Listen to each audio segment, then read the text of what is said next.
E aí pessoal, voltei. E agora a gente já está tomando o rumo da reta final aí. Depois de mais de, acho que tem uns 19 vídeos até agora, se eu não me engano. E a gente está caminhando aí para a reta final dessa matéria específica, né? Então vamos continuar na pegada. Ó, a gente vai falar agora, como eu falei para vocês anteriormente, sobre o controle social, tá? Que é transparência e participação social. Vamos lá.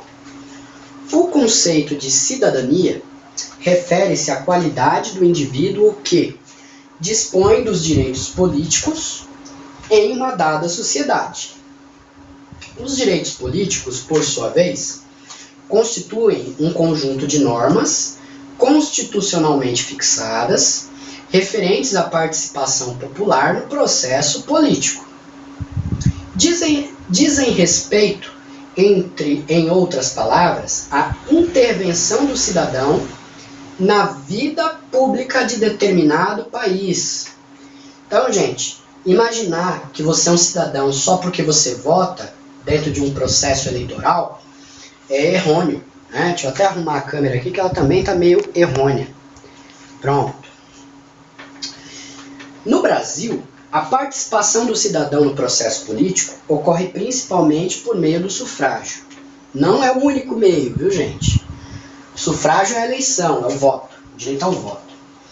Em suas diversas manifestações. No entanto, a intervenção dos cidadãos como atores sociais e políticos nas políticas públicas no Brasil tem se ampliado significativamente nos últimos anos. Os cidadãos podem ser vistos como atores políticos quando estão envolvidos em conflitos acerca de alocação de bens e recursos públicos, quando você está lá brigando, né? Para uma modificação, uma atribuição de política pública, é um hospital que não tem remédio, enfim. Né? A partir da democratização do país e da Constituição Federal de 1988, identifica-se um novo padrão na implementação de políticas públicas no país, sobretudo no que se refere à participação e à inclusão do cidadão. As iniciativas dos governos municipais se ampliam no campo das políticas sociais e do desenvolvimento local, certo? Haja vista que a gente está fazendo um concurso para a Prefeitura Municipal de São Paulo, então é nesse ponto que a gente tem que se ater, que as iniciativas dos governos municipais, elas se ampliam nas políticas sociais e no desenvolvimento local. Atualmente, se a gente for ver na prática, é mais no social do que no desenvolvimento local, né? Mas tudo bem, fazer o quê? Né? A ação governamental local passa a ocorrer principalmente em razão da transferência de atribuições e competências do governo central e da esfera estadual de governo para o governo municipal, com ênfase nas atribuições relativas à cidadania social trazida pela Constituição de 88. E a maior proximidade do governo local com as demandas da população, que passa a ter um grande peso em um contexto democrático. O arranjo democrático recente valoriza a construção de novos arranjos institucionais que privilegiam a inclusão de novos atores na formulação, implementação e avaliação de políticas públicas no nível local. Muitos dos programas governamentais atuais têm como elemento constitutivo a participação do cidadão em conselhos, fóruns, redes de políticas públicas. A ideia de controle social e transparência no processo de políticas públicas ganha força a partir dos anos 80. O termo accountability, cuja versão mais próxima da língua portuguesa é o termo de responsabilização, aparece como fator de grande importância na atuação governamental.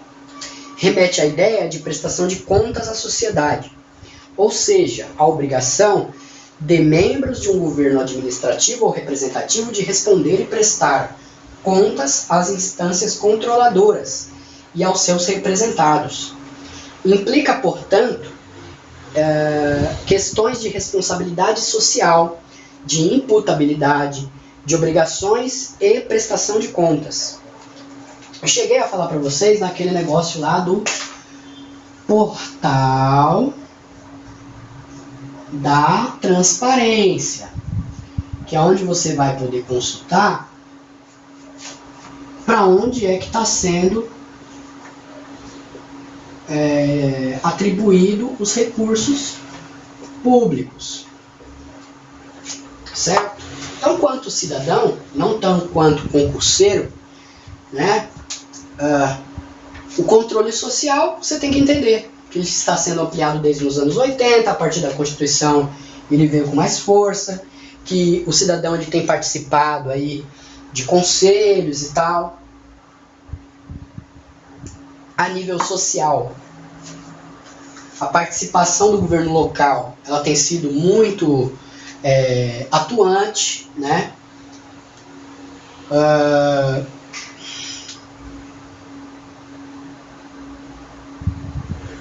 Vamos ver aqui o que eu queria falar para vocês. O desenvolvimento local. Só que o desenvolvimento local ele não tem se efetuado de uma forma bem prática, né? Claro que após a promulgação aí da lei de zoneamento nova do município, é bem provável que ela esteja focada em algum tipo de desenvolvimento, né? Apesar de ela ter virado um Frankenstein, porque teve muitas alterações devido à arena política, né? Mas é isso, é a participação plena do cidadão aí em fóruns, em debates, enfim. Muitas das vezes aparece até comerciais na televisão falando, olha, compareça ao céu mais próximo para debater não sei o que, não sei o que. Esses meses atrás teve algo relativo a isso, né?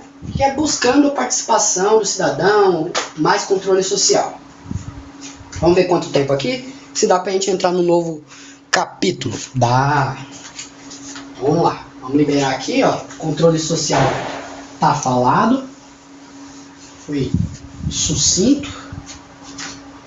E agora aqui, ó, o novo tema.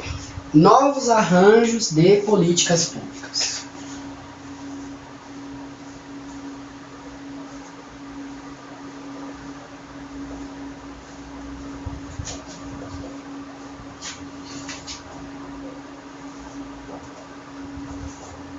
Não tô tudo, porque eu já falei para vocês que tá implicado, né? Então vamos lá. Novos arranjos de políticas públicas. Segundo Fará, é possível identificar atualmente uma série de iniciativas que sugerem estar em curso um processo embrionário de reconstrução do Estado no Brasil, em que se destacam o estabelecimento de uma nova relação entre Estado e sociedade e a redefinição da esfera pública. Realmente, se a gente for analisar as pressões que os governos têm sofrido aí nos últimos 20 anos, né? Após o impeachment do Collor e tal, realmente a gente tem se organizado de uma forma a mudar o jeito de administrar o país. Claro que nesses últimos 20 anos é um processo lento, né?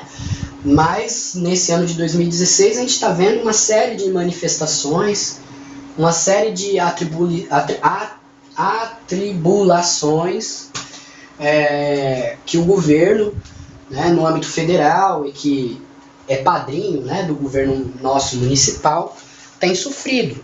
E isso aí, pelo que a gente está vendo, é que a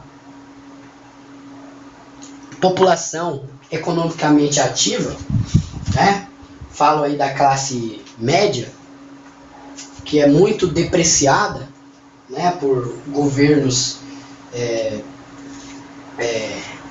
pseudo-populares, ela está indo para a rua, né, buscando mudança. Enfim, então, ó,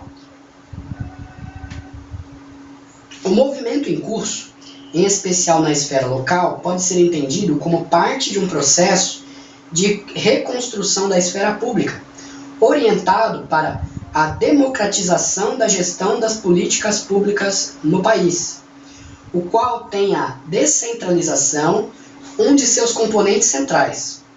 Porque cada pessoa, cada região tem a sua necessidade, né?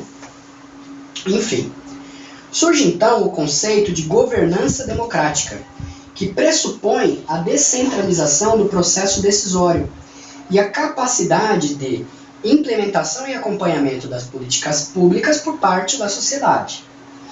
A prática da governança democrática exige dos governantes a abertura para compartilhamento do poder e uma disposição dos atores sociais para o diálogo e para a ocupação dos espaços de poder, além da capacidade de formular políticas e acompanhar a implementação das decisões de forma compartilhada.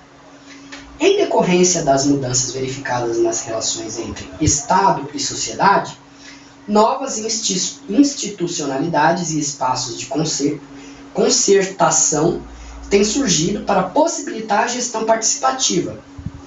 Isso é um tema, gente.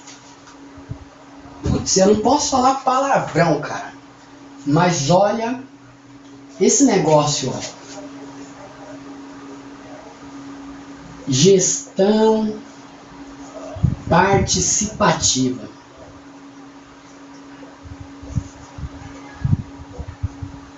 Isso aqui,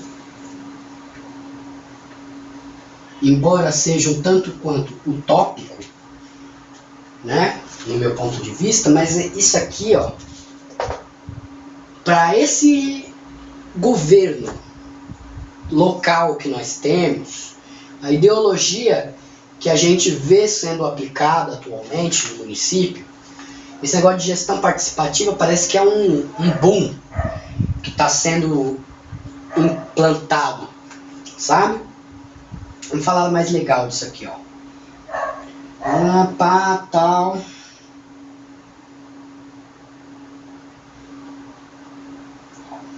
Na escala nacional, tem-se o CDES, Conselho de Desenvolvimento Econômico e Social, bem como os conselhos como o CONDRAF, Conselho Nacional de Desenvolvimento Rural Sustentável, o CONAMA, Conselho Nacional do Meio Ambiente, o CONSEA, Conselho Nacional de Segurança Alimentar e Nutricional, que articulam políticas ministeriais. Nos âmbitos estadual e municipal, tem-se um grande número de conselhos setoriais, os orçamentos participativos, os consórcios públicos, dentre outros. Né?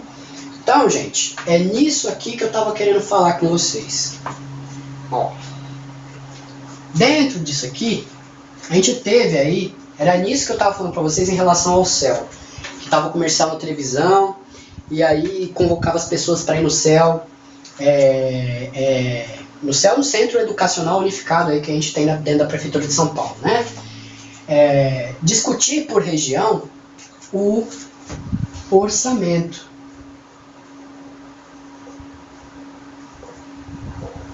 E era um negócio de orçamento participativo, que as pessoas iam lá definir para onde seria atribuídos os recursos públicos disponibilizados para aquela subprefeitura. Certo? Então isso aqui, gente, ó, é importantíssimo. Certo? Importantíssimo. Você já ter aí incrustado na mente.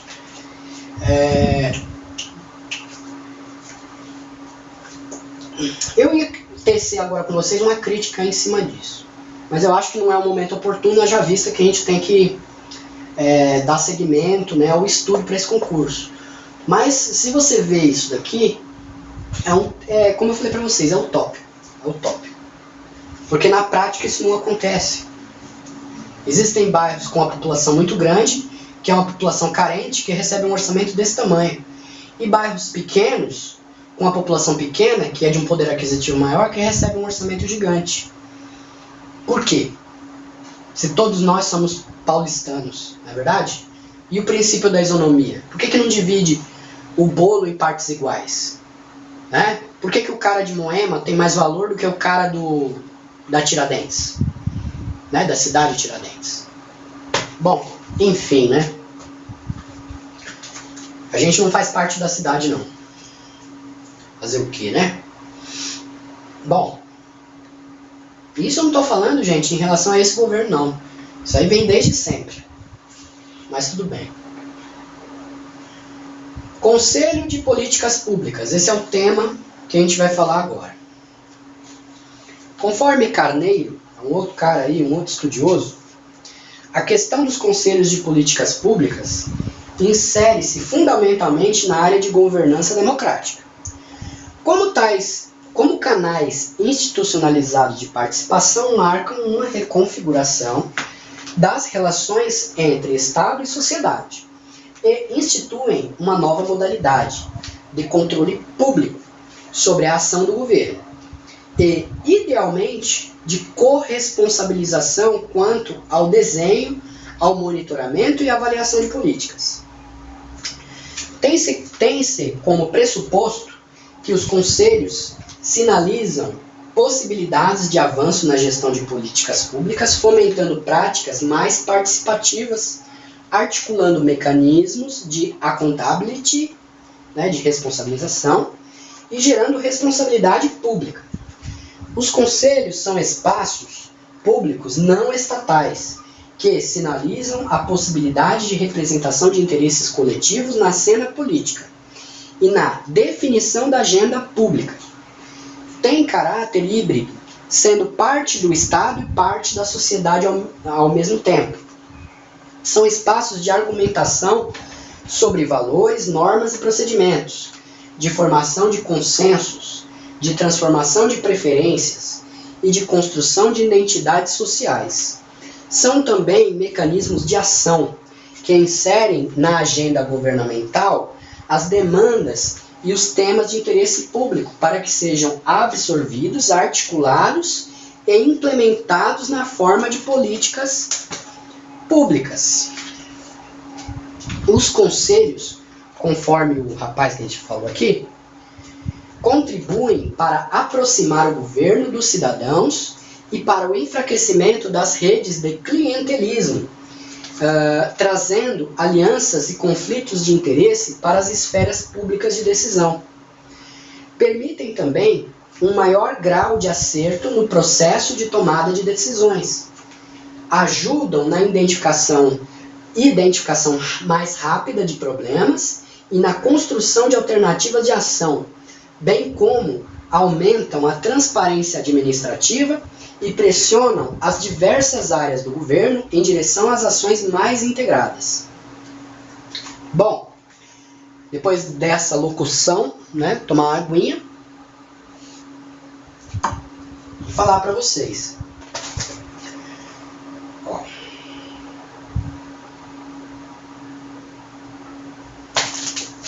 Esse negócio aqui, ó, que a prefeitura solicitou a participação dos cidadãos, cada subprefeitura, nada mais é do que um conselho de política pública.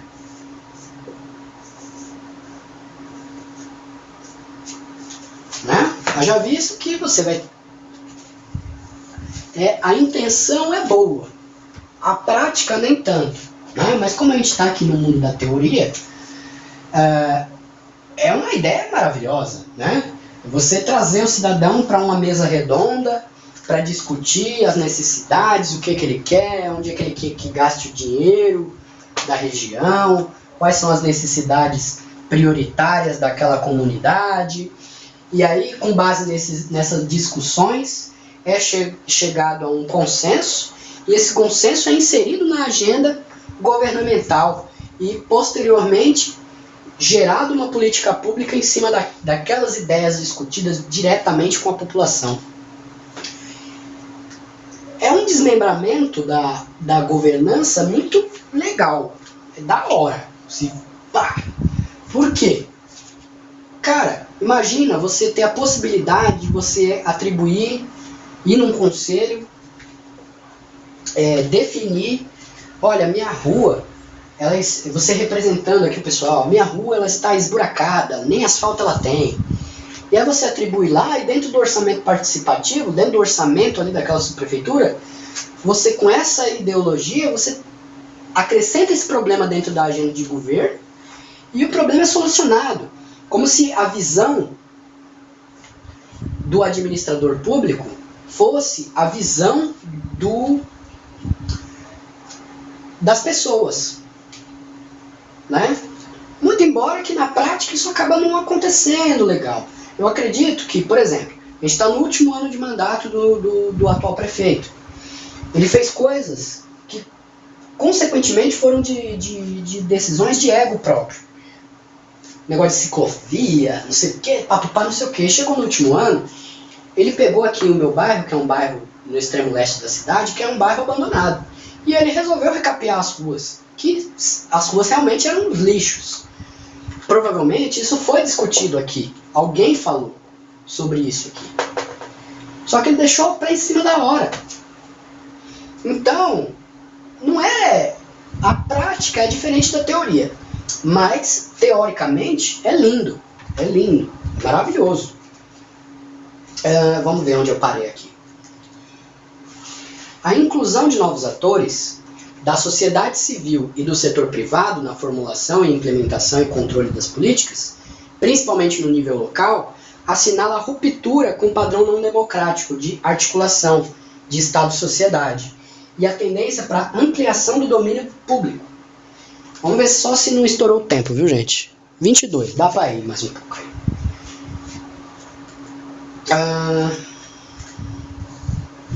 Abre-se caminho, portanto, para que a sociedade passe a cobrar resultados da ação estatal, aumentando a accountability das políticas públicas no Brasil.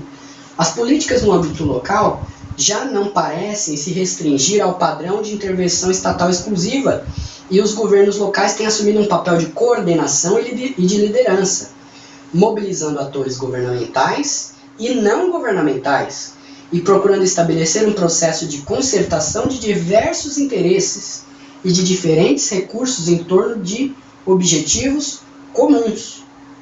No entanto, alguns obstáculos ainda são percebidos para a atuação mais consistente do Conselho.